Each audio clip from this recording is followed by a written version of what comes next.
Hello everyone, welcome to PW only IAS. दोस्तों, बात करें अगर हम 23 जनवरी 2025 के द हिंदू न्यूज़पेपर की, तो यहाँ पर एक बहुत ही दुखद घटना हमें यहाँ पे देखने को मिल रही है। दरअसल में दोस्तों, कल क्या हुआ कि लखनऊ मुंबई पुष्पक एक्सप्रेस जो थी, उसके एक कोच के अंदर कुछ स्पार्क और कुछ स्मोक आया, जिस वजह से एक इंसान के द्वारा यहाँ पर ट्रेन की जो चेन है वो खींच दी गई। अब पूरे ट्रेन के अंदर अचानक से न्यूज़ ये फैल गई कि शायद ट्रेन में आग लग गई है। एंड इस चक्कर में ये जो र्यूमर फैला कि आग लग गई है ट्रेन के अंदर, तो लोग ट्रेन से कूदने लग गए। अब जब वो ट्रेन से कूद रहे थे, तब कहीं ना कहीं साथ वाला जो ट्रैक था ना, उसके ऊपर कर्नाटका एक्सप्रेस ट्रैवल कर रही थी बैंगलोर से दिल्ली। अब जब वो इस तरह से कूदने लग गए, तो कहीं ना कहीं वो ट्रेन के साथ टकरा गए, या ट्रेन के वजह से उससे रन ओवर हो गए, एंड जिस वजह से 13 लोगों की हमें डेथ देखने को मिल रही है। एंड 10 लोग यहाँ पे इंजर्ड भी हमें यहाँ पे बताए जा रहे हैं। तो काफी एक अनफॉर्चुनेट इंसिडेंट था। डेफिनेटली देखो, र्यूमर्स की वजह से भी ये सब चीजें हमें देखने को मिलती हैं। Plus at the same time ये जो स्मोक आया है, जो स्पार्क आया है कोच के अंदर, ये भी थोड़ा सा आपका ट्रेन की सेफ्टी के ऊपर एक क्वेश्चन मार्क थोड़ा सा उठाता है। तो इट इज इंपॉर्टेंट कि ऐसे केस में डेफिनेटली प्रॉपर इन्वेस्टिगेशन हो। एट द सेम टाइम जो भी आपके इंजर्ड लोग हैं and जिनकी डेथ हुई है, उनकी फैमिलीज को प्रॉपर असिस्टेंस दिया जाए। इसके साथ ही दोस्तों, जो दूसरा हमारा मुद्दा यहाँ पे नोटिस करने को मिलेगा, वो है आपका हमारे जो मिनिस्टर ऑफ एक्सटर्नल अफेयर है डॉक्टर एस जयशंकर, और साथ ही साथ जो मार्को रूबियो हैं, जो कि सेक्रेटरी ऑफ स्टेट बने हैं यूएसए के, उनके बीच में मुलाकात का। दरअसल में क्या हुआ, ऐसा मार्को रूबियो जी के द्वारा कहा गया कि डॉक्टर एस जयशंकर जी की जो मुलाकात हुई ना उनके साथ, उसमें उन्होंने डिस्कशन किया कि कैसे भारत और यूएसए के जो बीच में इकोनॉमिक रिलेशंस हैं, हम उनको बेहतर करें। साथ ही साथ जो इंडो पैसिफिक है ना, उसको हम फ्री एंड इंक्लूसिव कैसे हम बना सकते हैं, कैसे इंश्योर किया जाए, उसको डिस्कस किया गया। एट द सेम टाइम यहाँ पर इन्होंने ये बात कह दी मार्को रूबियो जी ने, कि हमने डिस्कस ये भी किया कि जो भारतीय लोग बिना डॉक्यूमेंट के यूएसए में रह रहे हैं ना, उनको हम डिपोर्ट करेंगे। एंड ऐसा इन्होंने बताया कि लगभग 18,000 लोग ऐसे हैं भारत के, जो ऑलरेडी बस डिपोर्टेशन की फाइनल उस पे अब रिमूवल की लिस्ट के ऊपर हैं। टेक्निकली इन्होंने बताया कि टोटल 7 लाख से भी ज्यादा लोग हैं जो ऐसा देखने को मिल जाएंगे, जो अनडॉक्यूमेंटेड इंडियंस हैं यूएसए के अंदर। उनमें से लगभग 18,000 तो ऐसी लिस्ट के ऊपर हैं ऑन फाइनल रिमूवल। तो जब ये बात पूछी गई आपके मतलब एक्सटर्नल अफेयर मिनिस्ट्री के द्वारा पूछी गई, मतलब उनसे पूछी गई, तो उन्होंने अभी तक कोई कमेंट नहीं किया इस मुद्दे के ऊपर। तो ये जो बातें थी, ये सारी की सारी सेक्रेटरी ऑफ स्टेट जो है यूएसए के मार्को रूबियो, उनके द्वारा कही गई हैं। राइट, तो आगे पता लगेगा कि वाकई में है या नहीं है। बाकी दूसरा आप नोटिस कर ही पाओगे, ऑलरेडी जो ट्रंप ने जो बात कही है रिगार्डिंग जो सिटीजनशिप बाय बर्थ था, है ना, उसको हटाया गया है। तो अब कहीं ना कहीं ये जो माइग्रेशन था, इसके ऊपर काफी सारे क्वेश्चन मार्क्स उठ रहे हैं इलीगल माइग्रेशन के रिगार्डिंग। दोस्तों, डेट है आज की 23 जनवरी 2025, एंड आप सभी का स्वागत है आज के प्रीलिम बूस्टर न्यूज डिस्कशन में। पहला दोस्तों जो हमें टॉपिक डिस्कस करना है, वो है सुभाष चंद्र बोस जी के बारे में। आज दोस्तों 23 जनवरी है, एंड हर साल 23 जनवरी को हम सेलिब्रेट करते हैं एज पराक्रम दिवस, क्योंकि सुभाष चंद्र बोस जी की ये बर्थ एनिवर्सरी होती है। इनका जन्म 1897 के अंदर हुआ था, कटक उड़ीसा के अंदर। एंड जिस एग्जाम की हम सब लोग तैयारी कर रहे हैं ना, that is Indian civil service, यानी कि आज के समय तो आईएएस हो गया, पहले इंपीरियल सिविल सर्विस और इंडियन सिविल सर्विस को बोला जाता था। वो एग्जाम यहाँ पर सुभाष चंद्र बोस जी ने 1919 में क्रैक किया था। हालांकि बाद में उन्होंने रिजाइन कर दिया था। ये स्वामी विवेकानंद जी की टीचिंग से बहुत ज्यादा इंस्पायर्ड थे।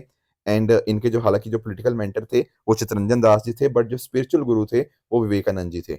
इसके साथ ही अगर हम बात करें, तो इनके द्वारा एक न्यूज़पेपर के एडिटर की तरह इन्होंने काम किया, दैट इज फॉरवर्ड। राइट, इसके अलावा 1921 के अंदर इनकी जो इंडिपेंडेंस मूवमेंट थी वो स्टार्ट होती है बाय, जब इन्होंने न्यूज़पेपर स्टार्ट किया स्वराज्य के नाम से, जो कि आज के समय आपको प्रयागराज के अंदर देखने को मिलेगा। ठीक है, ये जो न्यूज़पेपर था, ये इलाहाबाद जो प्रयागराज है ना, वहां से स्टार्ट किया। इसके अलावा इन्होंने एक बुक द इंडियन स्ट्रगल को ऑथर भी किया, जो 1920 से लेकर 1942 के इंडिपेंडेंस मूवमेंट को यहाँ पर दर्शाती है। इनके कुछ बहुत ही फेमस स्लोगन्स थे, जैसे तुम मुझे खून दो मैं तुम्हें आजादी दूंगा, जय हिंद, दिल्ली चलो का नारा भी इन्होंने दिया। इसके साथ ही एक ना इनके साथ एक कंट्रोवर्सी भी एसोसिएटेड है। दोस्तों, एक्चुअल में ना अगर हम बात करें सुभाष चंद्र बोस जी की, तो आप जानते ही होंगे कि काफी सारे क्वेश्चन मार्क्स उठते हैं कि कैसे अचानक से जो मिस्टीरियसली इनका जो फाइनल टाइम्स था। राइट, अब कुछ लोग कहते हैं कि जो माना जाता है काफी सारे लोगों के द्वारा कि 1940s में जब इनका जब प्लेन क्रैश होता है, राइट, एंड उसके वजह से काफ़ी लोग मानते हैं कि उस प्लेन क्रैश के अंदर इनकी डेथ हो गई। कुछ लोगों का मानना है कि ऐसा नहीं हुआ क्योंकि हमें कुछ उनके बाद में कुछ उसमें चीज़ें देखने को मिलती ही नहीं हैं।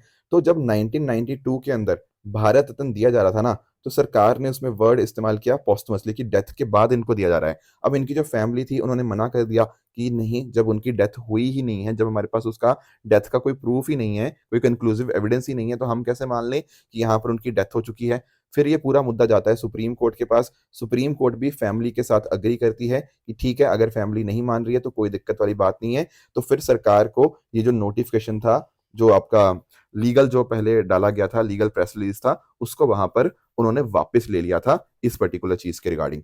तो ये भारत रत्न जब इनको देना था तो उसके रिगार्डिंग काफी सारी कंट्रोवर्सी भी एसोसिएटेड है। इसके अलावा अगर हम बात करें इनके पॉलिटिकल करियर की, तो 1923 में इन्होंने इंडियन नेशनल कांग्रेस को ज्वाइन किया। 1923 में ही, सॉरी 1921 में ज्वाइन किया। 1923 में ये ऑल इंडिया यूथ कांग्रेस के प्रेसिडेंट बनते हैं। 1930 में जो आपका सॉल्ट सत्याग्रह चल रहा था उसमें पार्टिसिपेट किया।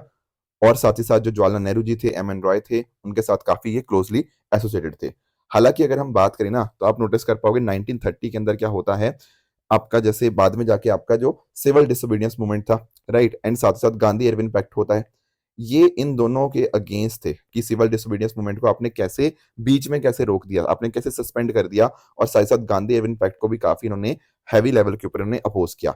इसके साथ ही अगर हम बात करें ना, जो मोतीलाल नेहरू रिपोर्ट थी, उनको भी इन्होंने अपोज किया। क्यों? क्योंकि मोतीलाल नेहरू रिपोर्ट में बात करी गई थी डोमिनियन स्टेटस की, पर जो पंडित जवाहरलाल नेहरू जी थे और साथ ही साथ आपके सुभाष चंद्र बोस जी थे, इनकी बात थी कंप्लीट इंडिपेंडेंस की। इसीलिए इन्होंने डोमिनियन स्टेटस को भी अपोज किया। उसके साथ ही देखो 1938 के अंदर हरिपुरा सेशंस के अंदर ये प्रेसिडेंट बनते हैं। इसके अलावा 1939 के अंदर एक बहुत बड़ी कंट्रोवर्सी हो जाती है जब गांधी जी अपनी तरफ से कैंडिडेट बनाते हैं पट्टाभी सीतारमैया जी को, and on the other hand दूसरे जो कैंडिडेट होते हैं वो सुभाष चंद्र बोस जी होते हैं। तो टेक्निकली तो सुभाष चंद्र बोस जी इस इलेक्शन को जीत जाते हैं, पर गांधी जी को लगता है कि ये उनकी ही एक तरह से इंसल्ट थी, तो इस वजह से बोस जो हैं वो एक तरह से इसको प्रेसिडेंटशिप वहां पे नहीं अपने आप को स्वीकार करते। तो थोड़े से इनके ना गांधी जी के साथ आप ऐसे कह सकते हो डिफरेंसेस थे, पर इसका मतलब ये बिल्कुल भी नहीं है कि दोनों की एक दूसरे के साथ रिस्पेक्ट नहीं थी, नहीं। दोनों, सुभाष चंद्र बोस जी और गांधी जी, एक दूसरे को बहुत ही ज्यादा रिस्पेक्ट करते थे। बाद में जाके आप नोटिस कर पाओगे कि इन्होंने रिजाइन कर दिया इंडियन नेशनल कांग्रेस से एंड अपनी एक नई पार्टी बनाई जिसका नाम था द फॉरवर्ड ब्लॉक। ये 1939 के अंदर उत्तर प्रदेश के जो मकूर अनाव है, यहाँ पर इनके द्वारा ये आपका फॉरवर्ड ब्लॉक यहाँ पे बनाया गया, एंड कोशिश ये थी कि पॉलिटिकल लेफ्ट जो है ना, उनको यहाँ पर एक कंसोलिडेट करें। इसके अलावा आप जानते ही होंगे कि बाद में जाके आप नोटिस करते हो कि किस तरह से इन्होंने अपनी जो दिल्ली चलो का यहाँ पे नारा दिया था, राइट। ये 1934 नहीं है, ये 1943 आएगा, ठीक है। ये जापानीज कंट्रोल सिंगापुर की तरफ यहाँ पे पहुंचते हैं, एंड साथ ही साथ आप नोटिस कर पाओगे 21 अक्टूबर 1943 को ये आजाद हिंद गवर्नमेंट का यहाँ पे फॉर्मेशन का अनाउंसमेंट करते हैं। देखो आप अंडरस्टैंड करना, जो हम बात करते हैं ना इंडियन नेशनल आर्मी की, तो इंडियन नेशनल आर्मी को फॉर्म किया गया था मोहन सिंह के द्वारा, राइट। बाद में जाके आप नोटिस कर पाओगे जो जापानीज मेजर हैं फ्यूजिवारा, वो भी इनके साथ ही थे। फिर इनके द्वारा क्या किया गया, इन्होंने इंडियन प्रिजनर्स ऑफ वॉर जो थे ऑफ ब्रिटिश इंडियन आर्मी, उनको कैप्चर, जो कि जापान के द्वारा कैप्चर कर लिए गए थे, उनको इकट्ठा किया। एंड डेफिनेटली इसके अंदर डिफरेंट डिफरेंट रेजिमेंट्स आपको देखने को मिलते हैं, जिनमें से एक महिला रेजिमेंट भी था जिसका नाम था रानी झांसी रेजिमेंट, ठीक है। तो जो लोग जो कहते हैं वो ये कहते हैं कि 1945 के अंदर इनकी डेथ होगी during the plane crash in Taiwan, ठीक है। इससे ही कहीं ना कहीं इंडियन नेशनल आर्मी की एक्टिविटीज काफी हद तक खत्म हो जाती हैं। बट जब फिर सोल्जर्स का कोर्ट मार्शल किया जाता है, जब वो वापस आते हैं, तब कहीं ना कहीं लोग काफी पुरजोर तरीके से इन पर्टिकुलर जो आपके सोल्जर्स थे उनके साथ खड़े थे। तो वहां से भी एक तरह से पता लग गया था कि ब्रिटिशर्स को कि अब बहुत ज्यादा टाइम अपने पास बचा नहीं है। बाकी इनकी लाइफ से हम डेफिनेटली करेज, पेट्रोटिज्म, लीडरशिप, परसेवरेंस, आपका सर्विस टू मदरलैंड, सेक्रीफाइस, ये सब अलग अलग क्वालिटीज हम यहाँ पे सीखते हैं।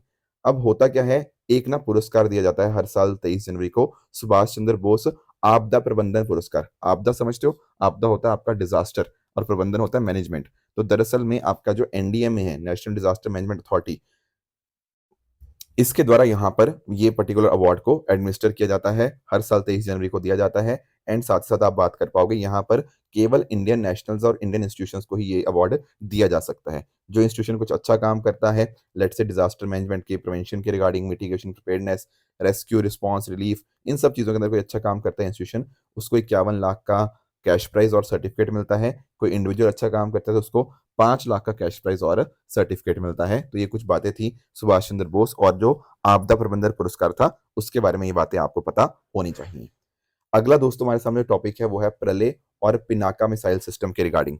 दोस्तों 26 जनवरी बिल्कुल आने वाली है एंड 26 जनवरी को ना यहाँ पर दोनों को यहाँ पे शोकेस किया जाएगा, प्रलय को भी और पिनाका मिसाइल सिस्टम को भी। ये दरअसल में ना इंडिजिनसली डेवलप्ड है, यानी कि हम जो बात करते हैं ना कि हमें डिफेंस के अंदर क्या चाहिए, आत्मनिर्भरता चाहिए, उसके अंदर जो हमारे डायरेक्शन के अंदर सही कदम चल रहे हैं ना, उनको यहाँ पे ये दर्शा रहा है। तो पहले थोड़ा अंडरस्टैंड कर लेते हैं प्रलय मिसाइल के बारे में। देखो यहाँ पर आप पिक्चर देख रहे हो, ये है आपका प्रलय। ये बेसिकली क्या है, एक मिसाइल है। अब आपको ध्यान में क्या रखना है, ये एक शॉर्ट रेंज मिसाइल है। आप पूछोगे सर शॉर्ट रेंज का अर्थ क्या है? दोस्तों इसकी जो रेंज है वो लगभग आपकी 150 से 500 किलोमीटर के आसपास इसकी रेंज आपको देखने को मिल जाएगी। ठीक है, ऑलरेडी ना हमारे पास कुछ मिसाइल्स हैं, जैसे फॉर एग्जांपल वी है पृथ्वी मिसाइल, वो उसकी रेंज 150 से 350 है। अग्नि की 700 से 8000 है। अग्नि के अलग अलग वेरिएंट्स आप जानते होंगे। तो ये कहीं ना कहीं बीच वाली रेंज के बीच में आ जाता है। ठीक है, तो आपको ध्यान में क्या रखना है, ये एक शॉर्ट रेंज है, सरफेस टू सरफेस मिसाइल है एंड साथ ही ये क्या है, क्वासी बैलिस्टिक है। क्वासी बैलिस्टिक का अर्थ क्या होता है? देखो बैलिस्टिक आप जानते होंगे, जो इस तरह से एक तरह से पैराबोलिक आपका पाथ फॉर्म करते हुए इस तरह से हिट करता है अपने टारगेट को, यही तो होता है बैलिस्टिक। पर यहां पर वर्ड क्या इस्तेमाल हुआ, क्वासी बैलिस्टिक, यानी कि ये पूरी तरह से बैलिस्टिक नहीं है। क्या मतलब इस चीज का? इस चीज का अर्थ ये है कि इसका एक लो ट्रेजेक्टरी हाइपरबोला पाथ होगा, बट जब ये एंडिंग वाली स्टेज में होगा ना, जब कहीं ना कहीं बिल्कुल एंड होने वाला है इस पर्टिकुलर मिसाइल का, तो उस समय पता क्या होगा, उस समय आप इस मिसाइल को मेनूवर भी कर सकते हो, इधर उधर कहीं और टारगेट हिट करना है वो भी किया जा सकता है। और ये जो मेन्यूवरिंग होती है कहाँ पॉसिबल होती है? सर ये तो क्रूज मिसाइल का फंक्शन है। तो यानी कि इसमें कुछ एक प्रॉपर्टीज बैलिस्टिक मिसाइल वाली हैं, कुछ एक कैरेक्टरिस्टिक्स ये क्रूज मिसाइल वाले भी दिखा रहा है, इसलिए इसको क्वासी बैलिस्टिक यहाँ पे बताया जा रहा है। ठीक है, बाकी इसको डीआरडीओ ने डेवलप किया है। इसकी पेलोड कैपेसिटी है 500 से 1000 किलो की और यहाँ पर सॉलिड फ्यूल यहाँ पे इसके थ्रू ये पावर होता है। बाकी आपको मैंने बता ही दिया क्वासी बैलिस्टिक के बारे में। इसके अलावा आप यहाँ पे अंडरस्टैंड कर पाओगे, इसमें स्टेल्थ फीचर है। स्टेल्थ का मतलब होता है कि डिटेक्ट करना इसको मुश्किल होता है। क्यों? क्योंकि यहाँ पर ना 2 सेट्स ऑफ स्मॉल फिन यहाँ पे इक्विप किए गए हैं, ताकि रेडार सिग्नेचर को हम रिड्यूस कर पाए, उससे एनिमी एक तरह से इसको डिटेक्ट ना कर पाए या फिर डिटेक्शन के चांसेस कम हो। ये यहाँ पर इसके स्टेल्थ फीचर यहाँ पे इनहेंस करता है। दूसरा जो हमारे सामने है that is Pinaka missile system. यहाँ पर आप पिक्चर में देख पाओगे, ये है आपका पिनाका मिसाइल सिस्टम। अब यहाँ पर आप अंडरस्टैंड करना, यहाँ पर टोटल कितने रॉकेट लगे हुए हैं? ये देखो 3 ही नीचे, 3 ऊपर, 3 इधर, 3 इधर, टोटल ये कितने हुए?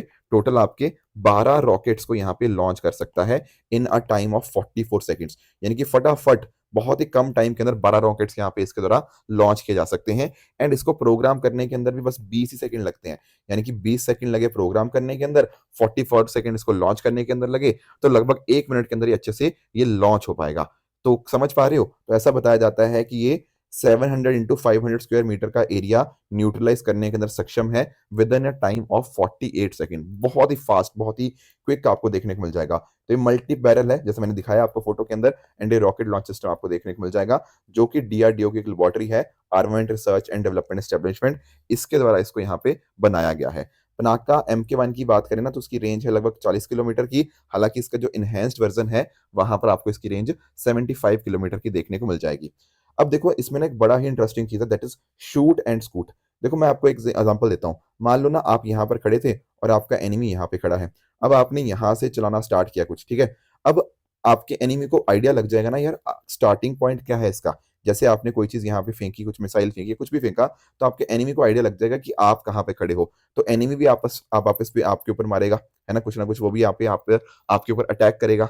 ऐसे केस में पॉइंट पता क्या हो जाता है? ऐसे केस में पॉइंट ये हो जाता है कि आप अपनी लोकेशन फटाफट चेंज कर लो।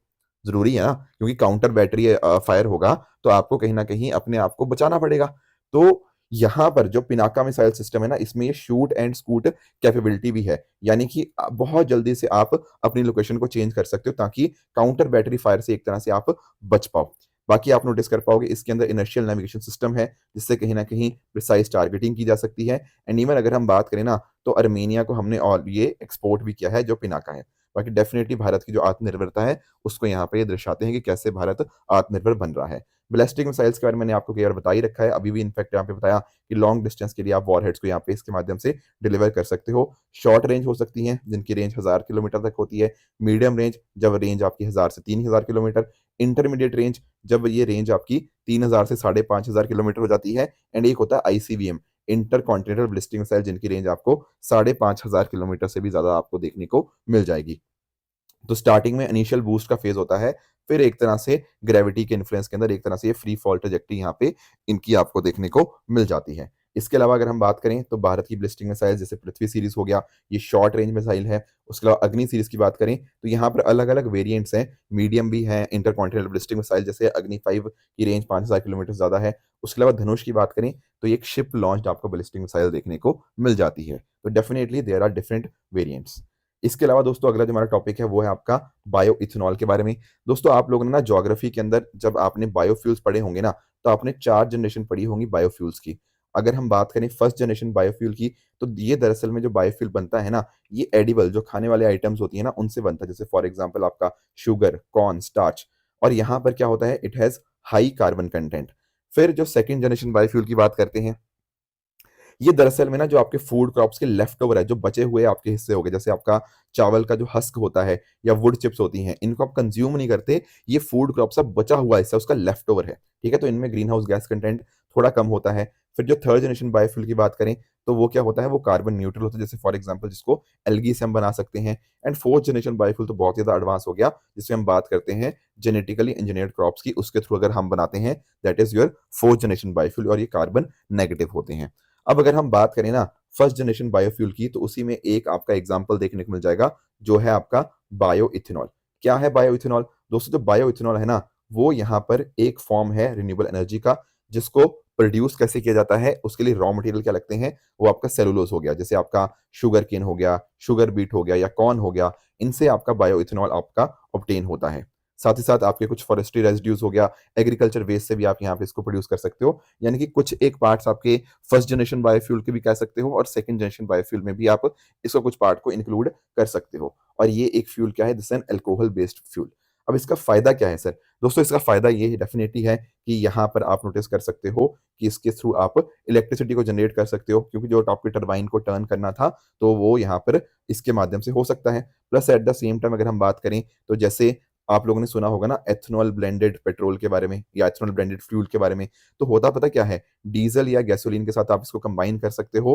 तो यानी कि कुछ एक परसेंटेज एथनॉल होगा, कुछ एक परसेंटेज आपको यहाँ पे डीजल देखने को मिल जाएगा। तो डेफिनेटली उससे क्या होगा, ग्रीन हाउस गैस एमिशन कम होगी। बाकी हीटर्स के अंदर भी आप इसको इस्तेमाल कर सकते हैं। तो अगर हम बात करें ना दुनिया भर की, तो ब्राजील और यूएसए के लार्जेस्ट प्रोड्यूसर्स और लार्जेस्ट, मतलब ब्राजील लार्जेस्ट प्रोड्यूसर और यूएसए लार्जेस्ट कंज्यूमर इसका देखने को मिल जाएगा। उसके अलावा अगर हम बात करें फ्रांस की, तो फ्रांस के जो यूरोप के अंदर क्या है, फ्रांस कंजम्पशन और एक्सपोर्ट में सबसे हाईएस्ट नंबर के ऊपर है in terms of bio ethanol. इसके और भी बहुत सारे बेनिफिट्स आप देख सकते हो, जैसे कार्बन डाइऑक्साइड के एमिशंस ये कम करता है। ऐसा बताया जाता है कि अगर हम बात करें, अगर हम बायो इथेनॉल का इस्तेमाल करें तो लगभग 19 से 86% तक की रिडक्शन हो सकती है कार्बन डाइऑक्साइड एमिशंस के अंदर। फॉर एग्जांपल, क्योंकि आप अंडरस्टैंड करो, जैसे प्लांट्स ग्रो करते हैं, राइट, तो बायोइथेनॉल कार्बन डाइऑक्साइड को अब्सॉर्ब करता है, राइट। एंड साथ साथ अगर हम बात करें इसकी जो बर्निंग के समय जो एमिशंस होती हैं वो भी काफी कम होती हैं as compare to other fossil fuels. Plus ये वेस्ट जनरेट नहीं करता, राइट। एंड इसके अलावा जो लोकल इकोनॉमी है उसको बूस्ट करेगा, क्योंकि डेफिनेटली बहुत सारे लोग को रोजगार मिलता है। तो ये हो गया हमारा बायो इथेनॉल के बारे में। अगले टॉपिक पे दोस्तों आते हैं एंड अंडरस्टैंड करते हैं इंडस वाटर ट्रीटी के बारे में। दोस्तों आप सबने इंडस वाटर ट्रीटी पहले भी सुनी होगी। दरअसल में क्या होता है ना, इंडस वाटर ट्रीटी 1960 के अंदर साइन होती है, ठीक है, इंडिया और पाकिस्तान के बीच में, और साथ ही जो इसको मीडिएट करवाने वाला एंटिटी है, that is your world bank, ठीक है। अब इसके अंदर बात क्या हुई, इसके अंदर दोस्तों बात हुई कि अगर आप नोटिस कर पाओगे इंडस की जितनी भी ट्रिब्यूटरीज हैं उनको कैसे शेयर किया जाए, तो आप नोटिस कर पाओगे जो 3 वेस्टर्न रिवर्स हैं। कौन सी 3 वेस्टर्न रिवर्स? एक है इंडस रिवर, एक है जेलम और एक है चिनाब। इनको बोला गया वेस्टर्न रिवर्स। इसका यूज कौन कर सकता है? इसका यूज करेगा पाकिस्तान, राइट। पर कुछ एक पर्पसेस के लिए भारत भी कर सकता है, जिसमें आप नोटिस कर पाओगे कुछ एग्रीकल्चर हो गया, नॉन कंजम्पटिव या डोमेस्टिक यूज के लिए इंडिया भी इस्तेमाल कर पाएगा इन पर्टिकुलर रिवर्स का। ऑन द अदर हैंड अगर हम बात करें बाकी 3 रिवर्स, जिनको हम ईस्टर्न रिवर के नाम से जानते हैं, रावी, ब्यास और सतलुज, इनका इस्तेमाल भारत के लिए था फॉर अनरिस्ट्रिक्टेड यूज। अब अगर आप इस ट्रीटी के हिसाब से नोटिस करोगे ना, तो 80% पानी कहीं ना कहीं आपका पाकिस्तान के पास जा रहा है एंड लगभग 20% पानी कहीं ना कहीं इंडिया के पास जा रहा है इस पर्टिकुलर ट्रीटी के माध्यम से। ठीक है, ये बात तो हमें समझ आई। अब ट्रीटी में देखो डेफिनेटली कई बार डिस्प्यूट्स भी हो जाते हैं, तो डिस्प्यूट्स जब लड़ाई झगड़े होंगे तो उसको कैसे रिजॉल्व किया जाएगा, उसके लिए 3 मैकेनिज्म्स हैं। पहला मैकेनिज्म है आपका पीआईसी। पीआईसी क्या है? It stands for permanent Indus commission. ठीक है, परमानेंट इंडस कमीशन में क्या होगा, एक नोटिफिकेशन दिया जाएगा कि भाई कुछ ऐसे प्रोजेक्ट्स हैं, ठीक है, तो कैसे हम ट्रीटी के ऑब्जेक्टिव्स को फुलफिल कर सकते हैं। कोई डिसएग्रीमेंट आता है तो आपस में यहाँ पे सुलझा लिया जाता है। ठीक है, मान लो यहाँ भी नहीं सुलझा, फिर नेक्स्ट लेवल आता है आपका न्यूट्रल एक्सपर्ट का। किसका? एक न्यूट्रल एक्सपर्ट जो होता है ना, वो यहाँ पर वर्ल्ड बैंक के द्वारा यहाँ पर अपॉइंट किया जाता है। उसकी कोशिश रहती है कि कैसे टेक्निकल असेसमेंट के थ्रू, रिकमेंडेशन के थ्रू आपके जो भी मुद्दे हैं उनको रिजॉल्व किया जा पाए। अगर सर यहाँ पर भी मुद्दा नहीं सुलझा, फिर क्या होगा? फिर अगले लेवल पे जाएगा, जिसको हम जानते हैं सीओए। सीओए क्या है आपका? Court of arbitration, right. तो यहाँ पर कोर्ट ऑफ आर्बिट्रेशन में ये मुद्दा जाएगा, वहां पर फिर जो भी फैसला होगा वो बाइंडिंग कंसिडर किया जाएगा। ठीक है, अब काफी टाइम से ना कुछ डिस्प्यूट्स थे, काफी सारे, पाकिस्तान खासकर ये बात कर रहा था। तो पाकिस्तान पता क्या कर रहा था? पाकिस्तान ना डायरेक्टली चाहता था कि कोई जो मुद्दा है वो कोर्ट ऑफ आर्बिट्रेशन में लेके जाया जाए, राइट। पर भारत का कहना था कि नहीं, हमारे पास न्यूट्रल एक्सपर्ट्स होंगे, तो आप न्यूट्रल एक्सपर्ट जो वर्ल्ड बैंक अपॉइंट करेगा, हमारा वहां मैकेनिज्म है। क्योंकि मैकेनिज्म क्या है? मैकेनिज्म तो यही है कि पहला मैकेनिज्म है पीआईसी, दूसरा मैकेनिज्म है एनई, तीसरा मैकेनिज्म है कोर्ट ऑफ आर्बिट्रेशन। ये पाकिस्तान डायरेक्टली क्यों यहाँ जाना चाह रहा है, ये कोर्ट में क्यों जाना चाह रहा है डायरेक्टली? ये जब हमारे पास जो मैकेनिज्म एस्टेब्लिश है वो न्यूट्रल एक्सपर्ट का है, तो यही मुद्दा काफी समय से चल रहा था। अब फाइनली क्या हुआ है, वर्ल्ड बैंक का जो न्यूट्रल एक्सपर्ट जो अपॉइंट किया गया है माइकल नीनो, इन्होंने अपने आप को कॉम्पिटेंट यहाँ पे डिक्लेयर किया है। तो अब ये जो मुद्दा होगा ये न्यूट्रल एक्सपर्ट डिसाइड करेंगे जो भी डिस्प्यूट्स के बारे में। अब क्या डिस्प्यूट्स है सर? देखो डिस्प्यूट्स यहाँ पे मैं आपको बताता हूँ। जैसे फॉर एग्जांपल आपको एक Kishan Ganga hydro electric project देखने को मिल जाएगा जो कि जेलम रिवर के ऊपर है। तो पाकिस्तान ने इसके ऊपर ऑब्जेक्शन रेज करे हुए हैं कि हमारा ये पानी छीन रहे हैं। बाकी इसके अलावा अगर हम बात करें रातले हाइड्रो इलेक्ट्रिक प्रोजेक्ट की, ये चिनाब रिवर के ऊपर है, तो पाकिस्तान ने इसका भी ऑब्जेक्शन किया है कि ये ट्रीटी के हिसाब से नहीं है। तो इस तरह के कुछ डिस्प्यूट चल रहे हैं। तो इंडिया चाहता था न्यूट्रल एक्सपर्ट के थ्रू ये मुद्दा सुलझे, पाकिस्तान चाहता था कि कोर्ट ऑफ आर्बिट्रेशन के थ्रू सुलझे। अब यहाँ पर ये मुद्दा न्यूट्रल एक्सपर्ट ही यहाँ पे सुलझाएंगे, तो पूरा हमारे पास इस तरह से देखने को मिल जाएगा। तो भारत की जो इंटरप्रिटेशन थी ना कि न्यूट्रल एक्सपर्ट एड्रेस कर सकता है बिना कोर्ट ऑफ आर्बिट्रेशन के इंटरवेंशन के, तो डेफिनेटली भारत का ही यहाँ पे साथ है। एंड एक तरह से प्रेसिडेंट भी सेट हो गया कि आगे भी कोई मुद्दे इस तरह से आएंगे तो ऐसे ही सेटल होंगे। आई होप ये पॉइंट आप समझ गए होंगे। एक और टॉपिक हमें अंडरस्टैंड करना है, वो है आपका एंटी विनोम के बारे में। देखो इंडिया को ना दरअसल में स्नेक बाइट कैपिटल कहा जाता है। क्यों? क्योंकि आप नोटिस कर पाओगे स्नेक बाइट, एक सांप के काटने से लगभग 58,000 लोगों की हर साल डेथ हो जाती है, और ये नंबर दुनिया में इंडिया का सबसे हाईएस्ट है। ये अपने आप में बड़ा ही चिंताजनक विषय है। तो थोड़ा सा इसके बारे में समझने की कोशिश करते हैं। जैसे आपका स्नेक बाइट एनवेनम क्या होती है? दोस्तों दरअसल में ना जब कोई सांप किसी को काटता है, उसके बाद एक पर्टिकुलर पर्सन की डेथ भी हो सकती है और लाइफ थ्रेटनिंग डिजीज भी हो जाती है। जैसे फॉर एग्जांपल या तो उस पर्सन की डेथ होती है या फिर कोई ना कोई बॉडी पार्ट उसका परमानेंटली इंपेयरमेंट हो जाता है अगर समय के ऊपर उसको टाइमली ट्रीटमेंट ना मिले, राइट। तो जो स्नेक का वेनम होता है उसके अंदर ना अलग अलग आपको डिफरेंट डिफरेंट टॉक्सिन्स देखने को मिल जाएंगे। जैसे एक हो गया हेमोटॉक्सिन हो गया, इससे आपके ब्लड सेल आपके जो होता है वो डिस्ट्रॉय हो जाते हैं। एंड जो खून क्लॉटिंग होती है ना, जो ब्लड की क्लॉटिंग होनी चाहिए उसको डिसरप्ट कर देता है। न्यूरोटॉक्सिन्स होते हैं, ये नर्व सिग्नल को एक तरह से ब्लॉक कर देते हैं एंड बॉडी पैरालाइज हो जाती है। साइटोटॉक्सिन जो होते हैं उससे कहीं ना कहीं जो टिश्यू है बाइट साइड के ऊपर डिसॉल्व हो जाता है। अब इतनी सारी समस्याएं आती हैं तो डेफिनेटली डब्ल्यूएचओ ने बहुत सारी गाइडलाइंस भी दे रखी हैं। इनफैक्ट इसको एनटीडी भी बोला गया है, national sorry neglected tropical disease. जैसे इन्होंने बात यहाँ पे ना गाइडलाइंस की करी है डब्ल्यूएचओ ने कि अगर मान लो लेट से जिस एरिया को काटा गया है वहां से आप कोई भी टाइट चीज वहां पे हटा दीजिए ताकि कोई और हार्म ना हो। इसके अलावा जो पर्सन है उसको बोलो कि चलना चलना फिरना बंद करे, उसको इमोबिलाइज कर दो एक तरह से, ठीक है। उसके अलावा कोशिश ये करो कि जितनी जल्दी उसको हेल्थ सुविधा, कुछ हेल्थ फैसिलिटी या कुछ मिल जाए वो उतना अच्छी बात होगी। उसको हॉस्पिटल जितनी जल्दी आप पहुंचा पाओ। एट द सेम टाइम अगर जरूरत पड़े कुछ केसेस के अंदर तो वहां पर बाइट साइड के ऊपर थोड़ा प्रेशर भी अप्लाई किया जा सकता है। इसके साथ ही साथ उन्होंने ये भी बोला है डब्ल्यूएचओ ने कि यार ये जो काला जादू करते हो या कुछ और करते हो, ये हर्बल मेडिसिन, ये सब मत अप्लाई करो क्योंकि ये चीजें काम नहीं करती हैं स्नेक बाइट के केस के अंदर। जो पर्सन को लेफ्ट साइड के ऊपर प्लेस करो, ठीक है, विद द हेड डाउन, ताकि अगर वॉमिटिंग वगैरह आए तो पर्सन को चोक ना कर जाए, राइट। उसको मॉनिटर करते रहो, जितनी जल्दी हो सके उसको यहाँ पर हॉस्पिटल पहुंचाओ। ये यहाँ पे डब्ल्यूएच द्वारा कुछ गाइडलाइंस दी गई हैं। अब इसके सिम्टम्स भी होते हैं, डेफिनेटली ब्लीडिंग डिसऑर्डर हो गया, किडनी फेल हो सकती है, टिश्यू डैमेज हो सकता है। तो इंपॉर्टेंट ये बना है कि एंटी वेनम्स हमारे पास होने चाहिए, और हमारी यहाँ पे कोशिश भी यही है कि देश भर के अंदर हम एंटी वेनम्स को यहाँ पे दें, क्योंकि एंटी वेनम्स क्या है, एक तरह से स्नेक बाइट को ट्रीट करने का एक तरह से एक तरीका है। तो WHO list of essential medicine के अंदर आपको एंटी वेनम्स भी देखने को मिल जाते हैं। अब होता पता क्या है, आप अंडरस्टैंड करना, एक फ्रेंच फिजिशियन थे एल्बर्ट कैलमेट, इन्होंने दरअसल में पहला एंटी वेनम यहाँ पे डेवलप किया। पता कैसे? घोड़ों को इस्तेमाल करके। कैसे इस घोड़ों को इस्तेमाल किया गया? देखो दरअसल में ना, जो आपके हॉर्सेस थे, हॉर्सेस के अंदर थोड़ा सा स्नेक वेनम इंजेक्ट किया गया। अब आप जानते हो जैसे हमारी बॉडी क्या करती है, हमारी बॉडी एंटीबॉडीज प्रोड्यूस करती है, उसी तरह से जब हॉर्स के अंदर स्नेक वेनम को इंजेक्ट किया गया ना थोड़ा सा अमाउंट, तो हॉर्स की बॉडी ने भी क्या प्रोड्यूस किया? एंटीबॉडीज प्रोड्यूस करी। फिर हमने क्या किया, हॉर्स के ब्लड से इन एंटीबॉडीज को ले लिया, एंड फिर वहां से उन एंटीबॉडीज को प्यूरिफाई करते हुए, मतलब उस ब्लड को प्यूरिफाई करते हुए हमने यहाँ पर एंटी वेनम यहाँ पे इस तरह से डेवलप कर लिए। तो इस तरह से एंटी वेनम बनाए जाते हैं, और ये लाइफ सेविंग डिजीज हमें यहाँ पे इनसे यहाँ पे बचाते हैं। इसके अलावा अगर हम बात करते हैं बिग फोर की। बिग फोर में कंपनीज की बात नहीं कर रहा, जो डिलॉयट और आपके PwC वगैरह की। यहाँ बिग फोर बात हो रही है आपके 4 जहरीले सांपों की, जो इंडिया में बहुत ज्यादा देखने को मिलते हैं। एक है इसमें इंडियन कोबरा, एक है कॉमन क्रेट, एक है आपका रसस वाइपर, और एक है आपका सॉ स्केल्ड वाइपर। अब देखो हमारे यहाँ पे ना जो वेनम मिलता है, वो है आपका पॉलीवेलेंट एंटी वेनम। यानी कि आपको ना अगर इनमें से किसी भी 4 सांप ने काटा, चाहे कोबरा हो गया, इंडियन कोबरा, चाहे कॉमन क्रेट हो गया, या रसल वाइपर हो गया, या सॉ स्केल्ड वाइपर, उसके अगेंस्ट ये पॉलीवेलेंट एंटीवेनम काम कर जाएगा। तो इन चारों के लिए टारगेटेड हमारे पास ये पॉलीवेलेंट आपका एंटीवेनम देखने को मिल जाता है। एक ना तमिलनाडु की अरूला ट्राइब भी है, वो भी इनफैक्ट ना एंटीवेनम यहाँ पे प्रोड्यूस करती है। तो बहुत सारी फार्मा कंपनीज, जैसे आपका डिफरेंट डिफरेंट जो कंपनीज हैं, वो यहाँ से इन पर्टिकुलर ट्राइबल ग्रुप से भी ये चीज ले लेती है। तो ये था हमारा आज का डिस्कशन। अब चल लेते हैं अपनी प्लेसेस इन न्यूज की तरफ। पहला आपका जो होमवर्क रहेगा वो है नॉर्थ स्ट्रीम 1 और नॉर्थ स्ट्रीम 2। आखिर ये है क्या, कहाँ पे है, सारी चीजें आप इसके रिगार्डिंग आप बताइएगा। कल मैंने आपको होमवर्क दिया था कैंपी फ्लेगराई के बारे में।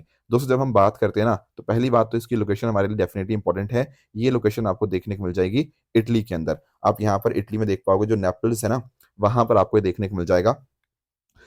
और ये एक कोई सिंगल वॉल कॉलो नहीं है, इसको इनफैक्ट ना सुपर वॉल्केनो के नाम से भी जाना जाता है। क्यों सर, ऐसा क्यों है? क्योंकि पहली बात तो देखो, इसका डायमीटर बहुत ज्यादा है। ऐसा बताया जाता है लगभग 12 से 15 किलोमीटर का इसका आपको डायमीटर देखने को मिल जाएगा। ये लगभग आज से 39,000 साल पहले यहाँ पे फॉर्म हुआ था। एंड ऐसा भी बताया जाता है कि जब ये फॉर्म हुआ था ना, तो हो सकता है जो निएंडरथाल थे ना, राइट, आप लोगों ने पढ़ा होगा जो स्पेशली एंथ्रोपोलॉजी वगैरह पढ़ते हैं, तो हो सकता है उनका जो खत्म होना यहीं से स्टार्ट हुआ हो। ऐसा भी बहुत सारे लोगों का यहाँ पे अनुमान है। बाकी जैसे मैंने कहा आपको, इसको सुपर वॉल्केनो भी बोलते हैं, क्योंकि अगर इसके अंदर कुछ भी इरप्शंस होती हैं, तो ऐसा बताया जाता है कि पूरी दुनिया के ऊपर उसका इम्पैक्ट हो सकता है। तो पिछले समय के अंदर कुछ यहाँ पे अर्थक्वेक्स भी आए, ठीक है, तो थोड़ा सा ये न्यूज में रहता है, तो इसकी लोकेशन आपको डेफिनेटली पता होनी चाहिए। दोस्तों बात करें अगर आज के क्वेश्चंस की, तो 3 क्वेश्चंस है आपके सामने। This is your question number 1, right, CPT में। क्वेश्चन नंबर 2 इज रिगार्डिंग सूर्य घर मुफ्त बिजली योजना, एंड क्वेश्चन नंबर 3 यहाँ पर कुछ डैम्स हैं, एंड आपको बताना है कि कौन सा डैम करेक्टली मैच्ड है। ठीक है, कल मैंने आपको होमवर्क दिया था, एक था वर्ल्ड ट्रेड ऑर्गेनाइजेशन के रिगार्डिंग। दोस्तों पहला जो स्टेटमेंट कह रहा है कि 1995 के अंदर जो माराकेश एग्रीमेंट, मतलब 1994 का जो माराकेश एग्रीमेंट था, उसके माध्यम से यहाँ पर एस्टेब्लिश किया था WTO को। बिल्कुल आप जानते होंगे 1 जनवरी 1995 को WTO फॉर्मली एस्टेब्लिश हुआ था। और ये जो गैट था ना, general agreement on trade and tariff, उसकी का एक सक्सेसर देखने को मिल जाता है। जो गैट था वो तो 1948 में बन गया था, after the second world war. उसके बाद WTO एक तरह से उसका सक्सेसर बन के सामने आया। और तीसरा जो बात कर रहा है कि ये एकमात्र ऐसी ग्लोबल इंटरनेशनल ऑर्गेनाइजेशन है जो कि रूल्स ऑफ ट्रेड के साथ डील करती है between Nations. Yes, this is also correct. तो तीनों की तीनों स्टेटमेंट्स आप यहाँ पे कह सकते हो, ऑल 3 आर करेक्ट। ठीक है, दूसरा मैंने आपको होमवर्क दिया था सॉइल सैलिनिटी के बारे में। दोस्तों अगर हम बात करना सॉइल सैलिनिटी की, तो डेफिनेटली अगर आपको थोड़ा एक आइडिया भी होगा, तो पहली स्टेटमेंट आप डेफिनेटली सोच सकते हो कि यार गुजरात हो गया, महाराष्ट्र हो गया, यहाँ पर आपको ये बहुत सारे देखने को मिल जाएंगे। ठीक है ना, आपको सॉल्ट इफेक्टेड सॉइल्स डेफिनेटली इन्हीं एरियाज में आपको देखने को मिलती है, अगर आपको थोड़ा सा वहां के एरिया का आइडिया भी होगा। दूसरा जो बात कह रहा है, जो सोडिक सॉइल्स की बात कर रहा है, इसके बारे में आपको बस ये चेक करना होता है कि सोडिक सॉइल में जो नंबर मेंशन्ड है, क्या ये सही है नहीं है। Answer is yes. Sodic soils ऐसी सॉइल्स को बोला जाता है जहां पर आपका एक्सचेंजेबल सोडियम परसेंटेज वो 15% से ज्यादा होना चाहिए। Yes, this is also correct. तो both of them are correct, but यहाँ पे इनकरेक्ट पूछा था, तो आंसर बनेगा option number D, neither one not two is incorrect. बाकी जो तीसरा मैंने आपको होमवर्क दिया था, वो था यहाँ पर कुछ स्टेट्स के बारे में। यहाँ पर ना थोड़ा आप लोकेशन को अंडरस्टैंड करने की कोशिश करो। देखो पहली बात तो आप यहाँ पे समझो कि कवच स्टेट क्या है। देखो ये रही आपकी कर्च स्टेट।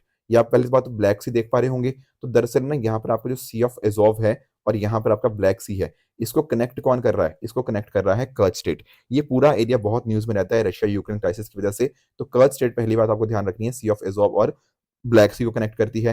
फिर आप ब्लैक सी से थोड़ा सा आगे जाओगे ना, तो यहाँ पे आपको टर्की देखने को मिलेगा एंड यहाँ पर बहुत ही खूबसूरत शहर आपको इस्तांबुल देखने को मिलेगा। पर थोड़ा सा अगर हम इसको आप जूम करें ना, तो यहाँ पर है ब्लैक सी, यहाँ पर है आपका सी ऑफ मरमरा, राइट। अब यहाँ पर ना एक बड़ी फेमस आपकी स्टेट है। What is the state? ये स्टेट है आपकी बॉस्फोरस स्टेट। कौन सी स्टेट है यहाँ पे? यहाँ पर आपको बॉस्फोरस स्टेट आपको देखने को मिल जाएगी। तो कहने का अर्थ क्या हुआ? कहने का अर्थ ये हुआ कि जो बॉस्फोरस स्टेट है ना, वो ब्लैक सी को सी ऑफ मरमरा के साथ कनेक्ट करती है। फिर आप नोटिस कर पाओगे सी ऑफ मरमरा और यहाँ पर है एगियन सी। यहाँ पर एक और स्टेट है जिसका नाम क्या है? Dardanelles state, right. तो कल को अगर पूछे कि डार्डेनल स्टेट किसको कनेक्ट करता है, it connect sea of Marmara and Aegean sea. तो यहाँ पर कर्च स्टेट हो गया ऊपर वाली साइड, यहाँ पर आपका बॉस्फोरस स्टेट हो गया एंड यहाँ पर हो गया आपका डार्डेनल स्टेट। ये कुछ बातें आपको यहाँ पे पता होनी चाहिए। दोस्तों बात करें यहाँ पे ट्रू एंड फॉल्स स्टेटमेंट्स की, तो ये 3 स्टेटमेंट्स आपके सामने, आप बताइएगा कौन सा सही है कौन सा गलत है। एंड जो कल मैंने आपको होमवर्क दिया था, एक था क्लारीपेट्टू के बारे में, तो डेफिनेटली केरला के अंदर ही यहाँ पे ओरिजिनेट हुआ था एंड बाकी स्टेटमेंट भी बिल्कुल ठीक है। कोणार्क सन टेम्पल की बात करें तो दोस्तों ये ओडिशा के अंदर हमें देखने को मिल जाता है, तो ये सेकंड स्टेटमेंट आपकी इनकरेक्ट हो जाएगी।